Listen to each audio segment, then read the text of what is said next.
as an employer, right? We have a lot of employers on the call today. Are the employers required to implement the CARES Act provisions?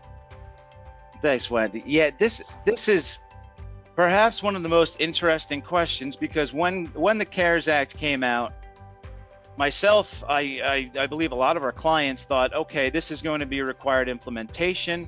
We're going to have to move fast to implement this, and absolutely not. That's not the case with these CARES provisions, and the provisions that I'm speaking about specifically relate to retirement plans. So your 401ks, your IRAs, 403bs, namely coronavirus distributions, the enhanced loans to those qualified individuals. Those provisions are not required to be implemented. Not required that the plan operate them or add them in any form. I think that's, right out of the gate, that's the key thing. It's really up to the employer and the management of the plan's discretion to whether and how in depth they would like to implement those provisions. The question that comes from that is, if we decide not to implement these CARES provisions, well, how are our employees out of luck?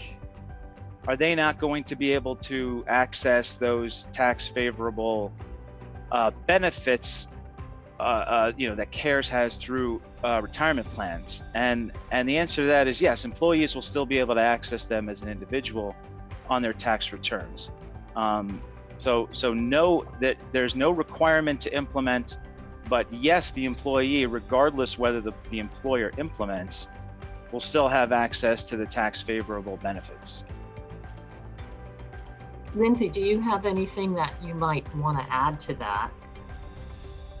Yes, so there are some CARES Act provisions that are also really important for health plans in particular. And one of those, coverage for testing for COVID-19, is mandatory and must be covered by all group health plans. That includes coverage for diagnostic testing as well as serological or antibody testing. And it's a pretty broad coverage requirement.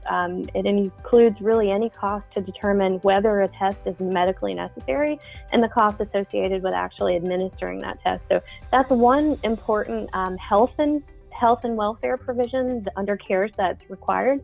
But there are also a couple of other CARES Act provisions that are specific to health benefits, like Sean mentioned, that are optional, like the ability to expand a health reimbursement arrangement, for example, to cover over-the-counter drugs without a prescription.